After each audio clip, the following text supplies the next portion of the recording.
But if you do have the time and if the space allows for it, you should embrace going all these directions, or like at least trying all these different directions. And then I had this inspiring conversation with my friend Marco, Berlin-based photographer who's always saying yes to life in bold ways. Whether it's leading workshops, diving into creative gigs, or chasing his next idea, he's constantly exploring. What really stayed with me happened after the recording over a casual pizza chat. Marco opened up about how growing up with financial pressure shaped his mindset. It told him to try things, adapt fast, and find his own path. If you ever felt pulled towards many interests and unsure how to make them all fit, Marco's story might give you the clarity you've been looking for.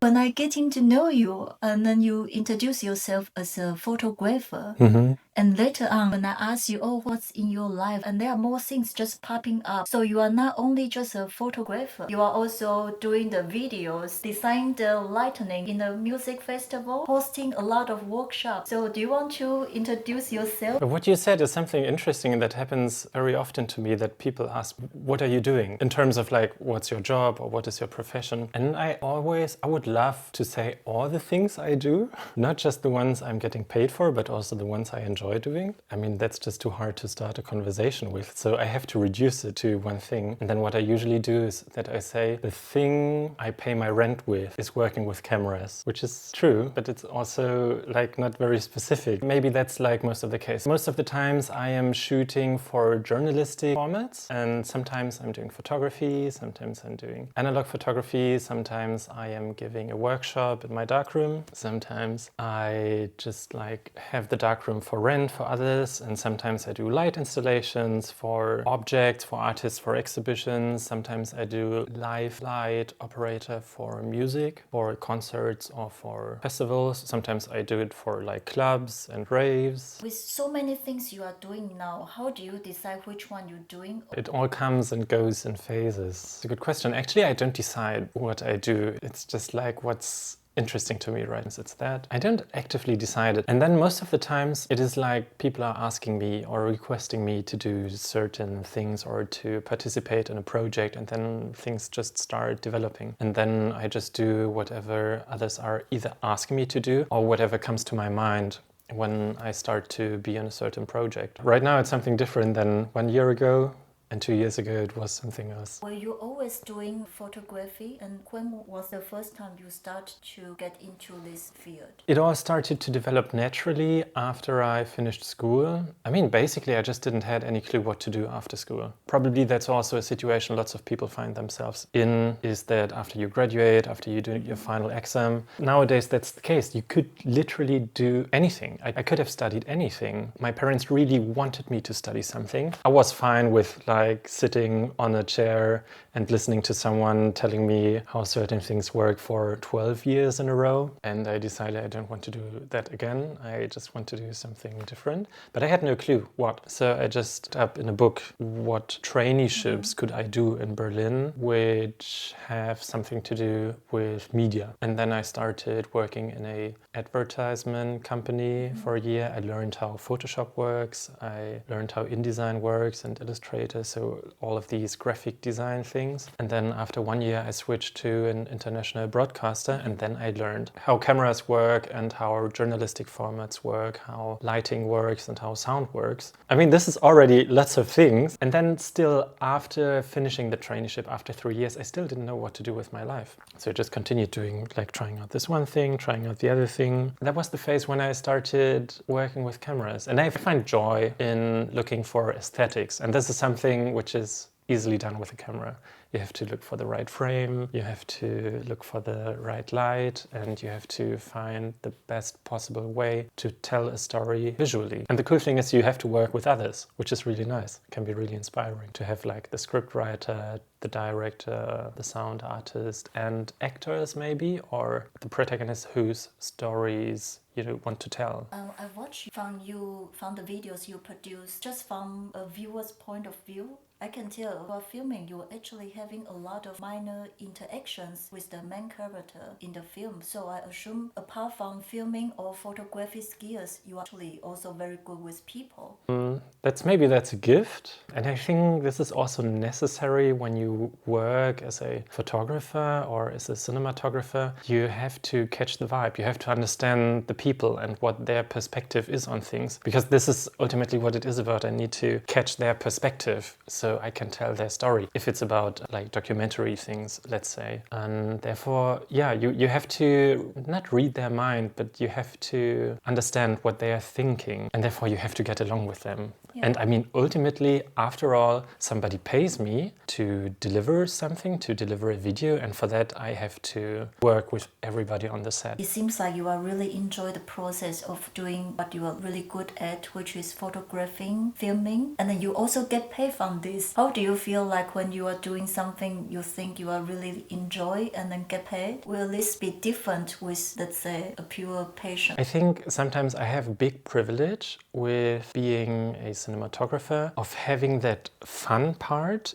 in my job. So I do something which is fun and exciting and I do get paid for it. But I know there's like millions of people out there, they have a job and the only purpose of having the job is to pay their rent. So I am super happy that I have that. Still, most of the times I know that working for journalistic formats, there's certain rules which apply to them. So I cannot just do anything from an like artist's perspective, let's say. I can't just do anything I would like because the story needs to be told in a certain way. I have to shoot certain pictures and other pictures, maybe let's say more abstract ones. I can shoot them, but they will not end up in the piece because the editor will not choose them or the author will not choose them. So I am limited, and to overcome these limitations, I need to have a hobby where I can cross these boundaries. And this is why I enjoy doing analog photography. It takes lots of time. Time is something you don't have when you shoot for TV or for YouTube. You have to be quick somehow. And also working analog or like photography, let's say,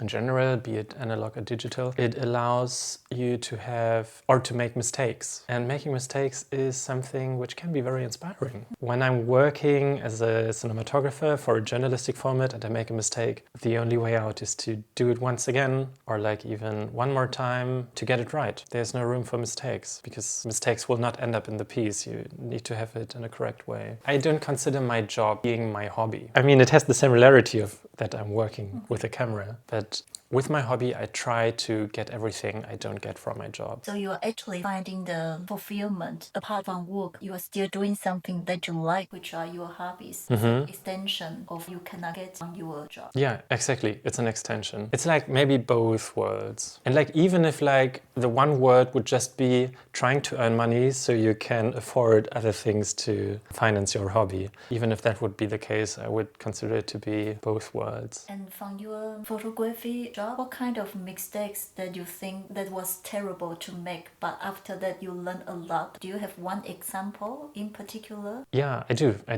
So analog photography, you make tons of mistakes. You need to have a high frustration level. If you don't have a high frustration level, then analog photography, you will probably realize quite fast that it's not what you enjoy doing. Most of the time you do something and the problem is you don't realize at the same time that you're doing something wrong. You will just realize after you have your roll of film developed or after you like take a look at the scanned pictures. But sometimes these mistakes you do can be inspiring and then you start working with what you did. I once had a piece of paper which I just tossed in the trash bin. And 1 week later, when I put out the trash, I saw that piece of paper and it was wasted. It was like a silver gelatin print and something went wrong, so I just put it in the trash. But 1 week later, when I saw it, I thought like, this looks actually quite nice. I was like looking at it, lots of like abstract stuff happening. And of course it developed. It was like in that 1 week, it was laying in the trash bin. It still reacted to the chemicals which were on it. And I started to do that process again and to push it in a way that, so now I have like 3 huge prints at home, which are like framed and they look really nice. And the only origin was because I one time made a mistake and I put it in the trash. But then 1 week later I realized how nice it is to do mistakes. It can be really inspiring. And there are so many of these things in the analog photography process. For instance, accidentally opening the back of your camera while the film was still inside. side. But when I scanned the film, I realized it looks really nice. And then for one roll of film, I did it like on purpose. I just like opened the back just quickly. And then I took 3, 4, 5 more pictures and then I opened it again. And then in the end, there were light leaks on the film and they looked awesome. They looked really, really cool. And this is something I really like. You have to be open for mistakes, but you can benefit from them. I think I remember the 3 photos you mentioned about when you tossed it in the trash. I think it was in your exhibition, right? Yeah. They even ended up in an exhibition. Yeah. Of course. Like big fine art prints. That was really cool. I was also kind of proud of that because, I mean, you have to be flexible and you have to improvise at some point. And you have to be open. That's also something everybody unlearns. Usually when you have an aim or when you have to do something, there's one thing you want to achieve and you're not open for like going all the other parts and all the other ways. But if you do have the time and if the space allows for it, you should embrace going all these directions, or like at least trying all these different directions, and then take a step back, look at it, and then check, okay, what is actually nice? Like where should I continue? And most of the times it is so many things where you could continue that for me it is even hard to say, okay, I would just leave this option out or that option out. I want to do everything. I want to try everything out. And this is something analog photography is really nice for, because there are so many different things you can do. Not just shooting, not just photography, also like things without a camera, like cyanotype printing.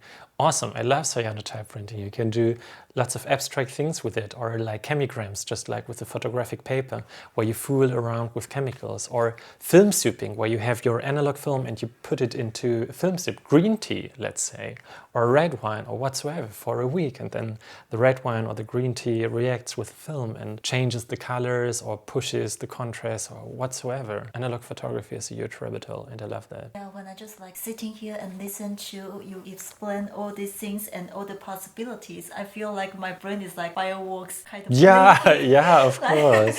There's no end of a list which you want to do, right? No, it feels like none. everything is kind of, you can extend to a new hobby for you. I was not even talking about Polaroids, you know? There are so many things you can do with Polaroid. Yeah, with all the times you have, how do you manage all the main job and side projects and then life hobbies? How do you manage all? Yeah, that's a good question. Actually, I don't manage. What do you mean? Yeah, it's like I don't manage to. I have a calendar on my phone, which is super important. I need to have the calendar because I mean the job I have is not a full-time job. Back then, I used to have a full-time job. I used to have like a 9-to-5 job.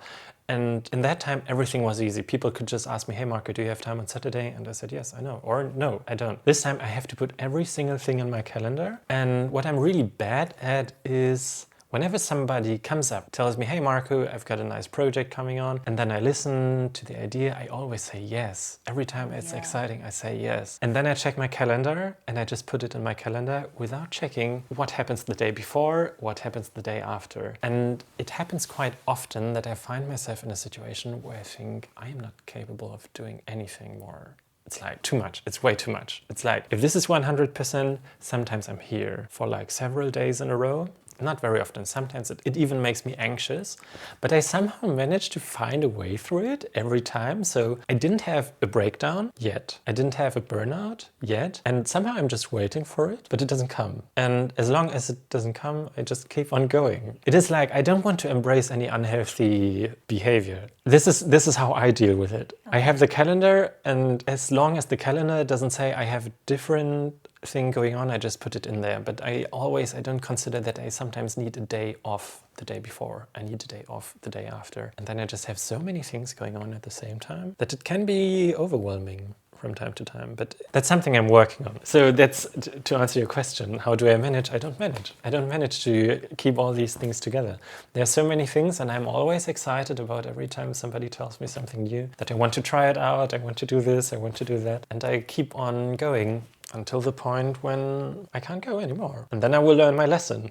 would you say whenever there's a chance coming up, you would also give yourself a chance to say no to the things that you like? Probably that's the problem I have. It is hard for me to say no. It's hard for me to say no to people. Maybe that's why. Maybe it's not only because things are exciting to me. It's both. That's something you have to work on. I think specifically for people who are freelancers, I mean, it's quite common for them. Of course, I talk to a lot of colleagues, a lot of people who are also freelance workers. They tend to have that problem of overworking themselves. Yeah, it's hard to say no. It's hard to value yourself over somebody else's project. I mean, for me, that's the case. Because I also feel fulfillment in contributing to ideas from others. And I find value in somebody telling me, hey Marco, that was great. That was really cool.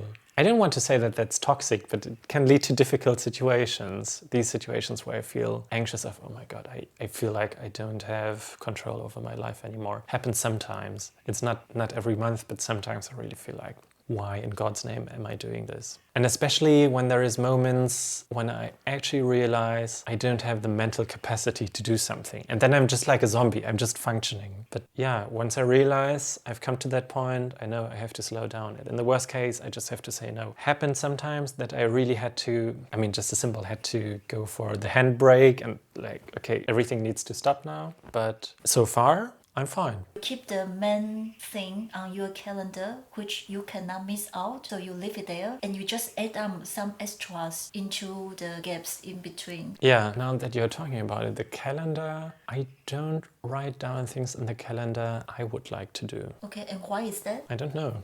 I just realized now that I'm talking about it. It's always like people are asking me, it's like job requests. I have the blue color in the calendar and everything which is like meeting friends and family or doing fun stuff with friends is orange. But if I plan on doing things on my own, I don't put it in the calendar. I just squeeze it somewhere in between. Maybe that would be an improvement. I'm curious, like what your calendar looks like. What color is the domain? Yeah, it's a mix between orange and blue. So life and work. Life and work, and then there's the white days. And white days is like there's no entry at all. And that's something, the calendar is actually quite interesting to look at. If you take a look at it for the past month, you see what happened and how many white days do I have. And the white days are typically the days I have for my own. And typically I have like 3 of them per month. And that's not a lot. This month I have 5. So I am improving. Yes. I'm actually working on it. But still, it's like every time someone comes around the corner, it's like, hey Marco, do you want to join? Do you want to come with us tomorrow? Or like next week, do you have 3 days off or whatsoever? I'm always in. I never say, no, I want to spend time with myself. I never did that before. Okay. And that's a big struggle of me. But at the same time, by saying yes to everything, you get the chance to dive into so many different things. And that's something I like. I don't know where it comes from, but it comes naturally. Maybe that's also why I enjoy working for documentaries, because my job always puts me into situations where I would never be. And that's something I really enjoy. I always enjoy listening to people's stories I've never heard before. And of course, I also like to experience myself doing things I never did before. It's just, yeah, it's fun. And it also makes me feel like I understand the world and all the people around me better, because every time I do something I did not do before, it's like, okay, now I understand why all these people do it like this, or why all these people do it like that. Have you ever felt loss of focus because you are doing so many different things? How do you mean lost? Loss could mean, for example, you're starting to make, let's say, a film. The other time you're thinking, okay, there are some side project I need to finish. So with your management, you are doing very fine with all the things, but have you ever really just lost the focus and then leave out some of the projects and then which you cannot continue with? Yes, of course. I thought you mean with lost that like I'm in a hole, like in a deep black hole and there's nothing I would like to do. That's not the case. That's not the case.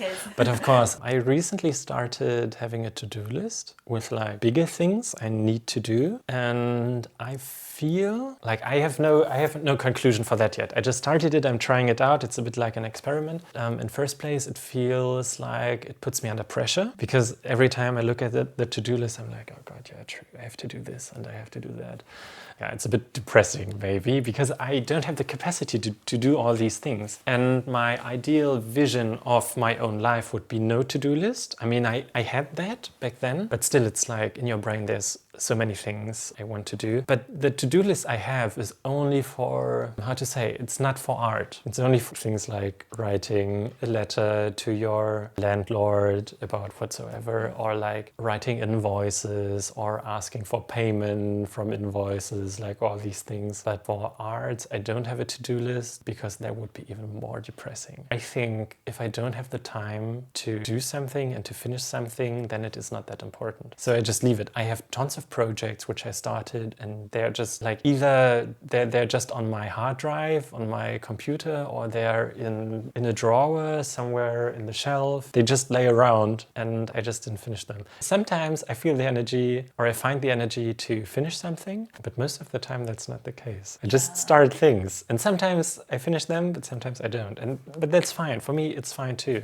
I don't want to push myself to do things which are not fun. I have a very selfish question because for me, I also have a lot of ideas and I just group them into the projects I want to do. And most of the time I figure out my pattern is like I start something in the beginning like full power, and then after maybe one chapter I just leave everything over there. So nothing really is finished, but this is continuously growing, but nothing is ever done. And how do you feel about that? I feel very sad actually because those are the things I still find very interesting, and I do have the sense that I feel like I want to do it, but I just have no capacity. So I wonder what your method is when you have so many hobbies, but you still can manage everything in such good way, and you've done so many incredible things. Sometimes I just finish things because there's pressure from the outside. Okay. So people waiting for me to do something, or because it's like a group project and then there is a deadline. Deadlines are helpful. Deadlines which you don't set yourself. I don't have deadline for myself. It just doesn't make sense. Like if I would have a deadline for myself, I would like postpone it and push it so many times. It's pointless. But when you work with other people on a project, you need to have the deadline. Applying for funds, for instance. When you do get the funds, there is certain rules to it. So you have to spend the money until this time, and then you need to present something until that date. And this is pushing me to do things. But if I don't have something which pushes me, then it's a life project. Then it's a life project, and then you will never finish something, which is fine. I think it's fine. I just want to finish the things which are fun to finish, and when it's not fun to finish, then so what? Okay, so I should filter my project out. I mean, you don't have to delete them. You don't have to delete these folders. But yeah, I mean, when the time comes, you might start touching them again. I think the most important thing is that you try it out. So if you have the idea is you try it out once and then maybe you take a look after a couple of days. I mean, that's what I do. Like I have the idea, and when the idea comes to my mind several times, then I know, okay, there has to be something with it. If I just have the idea once, so what? So one thing I'm really thinking about since half a year now is I want to make a teapot. You want to make teapot? Yeah, and every time I drink tea, I have to remind myself I do want to do the teapot. And I do have people, I already asked people if they want to join, if we want to do a teapot together. Not just like one teapot together, but like everybody doing pottery, more or less. That would be really nice. So this is one idea I have in my mind, let's say almost weekly. And I bought the clay already, but I just didn't find the time to start. But I will find the time soonish, because there are people who said they want to do a teapot with me, or like teaware or whatsoever. Plates, sculptures, could be anything. It's just the time which is missing, which is probably the biggest enemy of all the things I enjoy doing. Maybe say no to other things. Say less yes. Say yes, less, yes. Yes, less.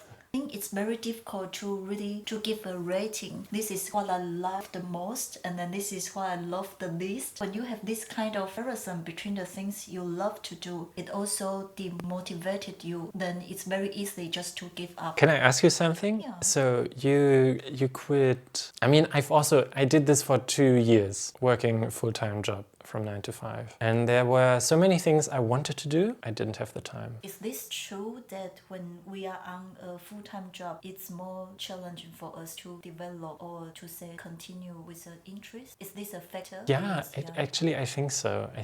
It's different. One time I have been away with a friend of mine for a week, somewhere in the outskirts of Bremen. It's like in the rural area. And we were experimenting with analog film, black and white film and film soups. And we dedicated ourselves to just that one process for an entire week. And usually if you would be working full time, you would need to take days off. Holidays. I mean, holidays are something different, right? Holidays can be so many things. Some people find it very enjoyable to just relax, to be on the beach and to go and eat out every single day.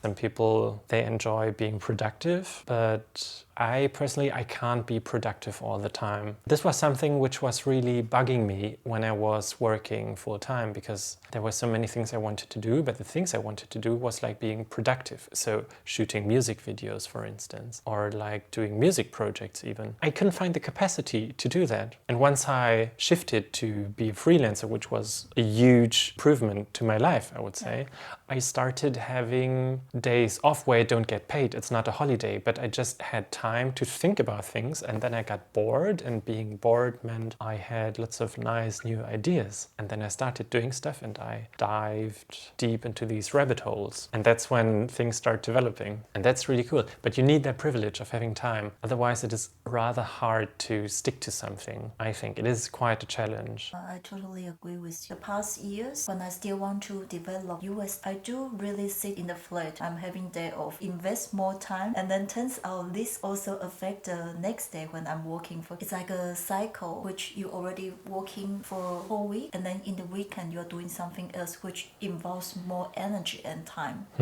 Definitely not so easy to maintain this kind of routine to have a hobby. And I don't know if this considered a hobby. It's more like I want to develop some skills. Yeah, you need to have time for that. For skills, you need to have time. Which skills did you develop ever since? Now a year has gone by. I started to learn how to use some design platform which helps for my visual ideas. I'm not sure if I can consider this podcast as a skill. Like I've learned filmmaking. I mean, of course, no, but of course it is a skill. I feel very shy in front of the master and say I'm like learning filmmaking. No, please don't be shy. Please don't be shy. I'm just like trying to do some shots and put everything together. Nice. Yeah. That's nice. That's nice. That's how you need to get started. I mean, of course we are shy because there's always someone who's better than us. And especially for me, I am having so many, you called it multi-passions. I have so many passions that in no passion I am actually good, I would say. There is always a camera operator who's better than me. There's always a light operator who is better than me. There's always an artist who is better than me. There's always a musician who is better than me. There's always a pottery artist who is better than me. Usually the people are better than me because they dedicate to just that one thing. And this is something I really envy, but I just can't. For me, it is too hard. Even learning a different language. I would love to learn Tagalog. I would really love to do that so I could talk more with people in my family, but it is hard. So I get why.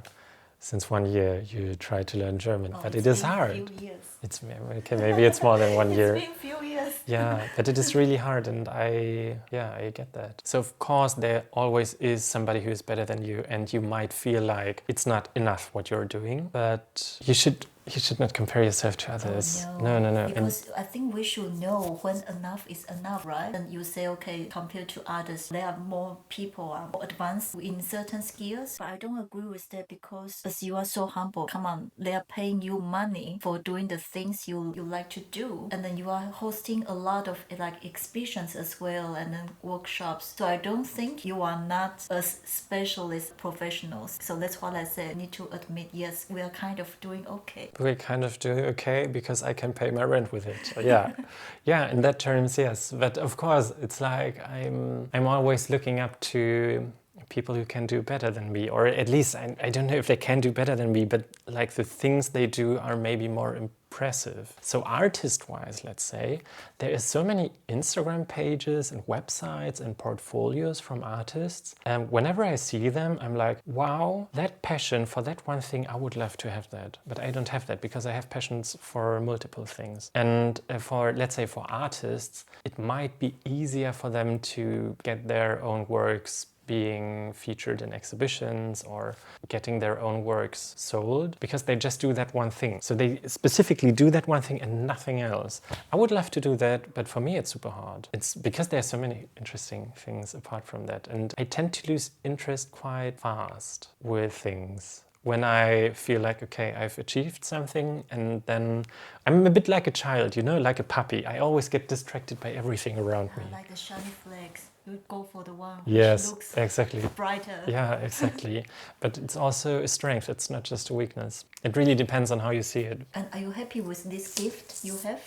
Actually, I'm happy with this gift because when you do so many different things, you do get lots of different perspectives and you have to deal with so many different people. If you're just having that one thing, you will always stick to this bunch of people. And I mean, everybody of us knows that one person who at one point in the life just decided to screw everything. Just like, whatsoever, I will do something entirely new. So no, it wasn't Japan actually. That tea travel thing where I visited lots of tea farmers. One of the tea farmers, she was a flight attendant, and at one point she just said, I don't want to be a flight attendant anymore. And then together with her husband, they start in Japan on an island where there's not a lot of tea growing, but they were like, okay, we will just do it. And since I am new to this and I have no clue, I would just do it differently than all the others. And then they decided to do green tea in a Chinese style, but in Japan. And this is something which is really cool. And I really like that people are open to just like do something differently. Because I mean, as a flight attendant, of course, she has a different perspective on all the tourists coming onto the island, other than maybe tea farmers who were doing tea farming their entire life. And this is the same case for all the different things I do, because like, I know how festivals work. It's like a different experience if I start doing some abstract things for a new TV production, let's say. Or because I like ceramics and I'm really bad at it, I know that things which are made really bad or really imperfect can look cool in the end. And that's why I sometimes even embrace imperfect things, or I embrace things which don't look good in first place. Stuff like that. All these different things, they give me different perspectives on stuff like that. And that's very beneficial, I think. It makes me feel, maybe that sounds a bit arrogant, but it makes me feel like I am less narrow-minded than other people. Oh, I think that's a very beautiful mindset, because now most of the people were chasing a perfect image in front of others. That means maybe your job and then your social media, social status, yeah, as well. Everything should be looking good.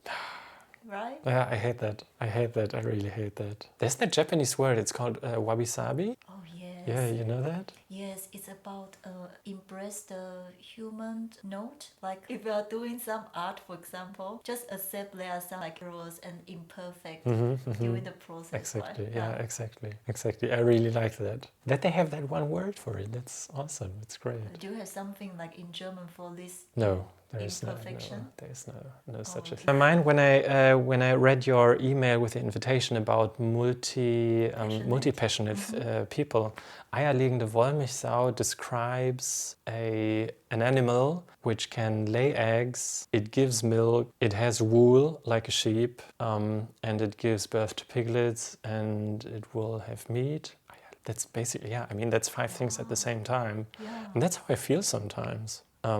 And of course, the eierlegende Wollmilchsau, that animal will never be able to give as much milk as a cow, and will never be able to give as much wool as a sheep. But like being able to like give a little bit from everything is like that animal has contact to 5 different farmers, you know? Yeah. That's cool, isn't it? That's cool. Yeah. It's like an all-rounder. It's an all-rounder, yeah. I actually like to be an all-rounder because everybody is like society. It starts in school. People are pushing you to specify on one thing, but I don't think that's necessary. I mean, of course, it's beneficial, probably for your income. Is it fun? I don't know. I think it's more fun to do several different things at the same time. I would even say you don't really get a choice to be an all-rounder. It's always like you have that one thing. And then it also feels like if I started studying this one thing, let's say being an engineer, you're stuck with it. For me, it felt like that. So it felt like the decision I will fall now will be ultimate. If I start being an engineer, I will be an engineer for the rest of my life, which is not true, of course not. I mean, the flight attendant who turned a tea farmer, that is the perfect example for you don't have to stick with what you learned. Not because it would be wasted skill, but it's not like you would waste your skill only because you decide to do something different. You still have that skill and you can benefit from it. Do you have any suggestions for people in their 30s and maybe doing a full-time job but still want to develop some certain skills in their life? What about the people in their 40s and 50s? Well, you haven't reached to this age, so it doesn't Ah, count. true. Okay, true, true. Okay, I'm so sorry. I'm so sorry. Yeah, true. No, I don't want to be arrogant. Why should I give advice to people who are older than me? Of course. So I was giving workshops in the darkroom for people who want to learn how analog photography works. And it was a 2-day thing. So it was shooting with an analog camera without exposure meter. So it could be basically any camera from any time, then developing the film and then printing the film, so you finally have the own print of your photograph in your own hands. And the people who decided to do that workshop, there was basically everybody. And it was really crazy for me to see how many people are interested in getting back to analog photography or to starting to or developing new skills. Most of the time, people who had a full-time job and they don't have the time to dig into the topic themselves. So let's say they don't have time to research 150 YouTube videos from people who tell them how to do things. So there was basically everybody who decided to do a workshop. A pastor. One time I even had a pastor, like the guy from church who's praying for all the others, stuff like that. Who wanted to learn how to do analog photography, developing and printing. And I think doing a workshop is a really nice thing to get started with something, because whenever you want to try out something new, it's always frustrating because you have to, there's things which make sense and there's things which don't make sense. And what you want to have is you want to have dopamine, you want to have quick results, you want to have moments where you say, oh, I'm proud of myself because I achieved something. And it makes sense to have somebody with you to accompany you, be it either somebody who hosts the workshop or just people who are doing the workshop with you together. And this is a really cool thing. This is something I can recommend, to do workshops, to try out things. It might look or it might feel like it's a waste of money, because it is a lot of money you're spending for workshops usually. But if you really want to develop in any way possible, you should not fear to spend that money if you have it, because it will make you have ideas, you will talk to others about things. They can be very inspirational. And then secondly, have time. Say no so you have time. Yeah. I mean, I know that from myself, because in the past year I haven't touched an artistic project at all. Like, I have tons of ideas. Now I'm working on something, but in the past year, not really. I have done lots of other things which are super interesting. So I have solar panels on my balcony right now, which was really cool.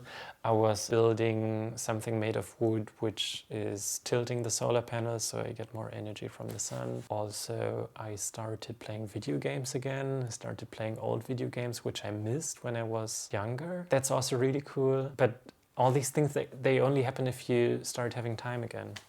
Oh, and I'm finally sorting out pictures from my last holiday to print them in an album, like the holiday from last year, January, which is like 18 months ago now.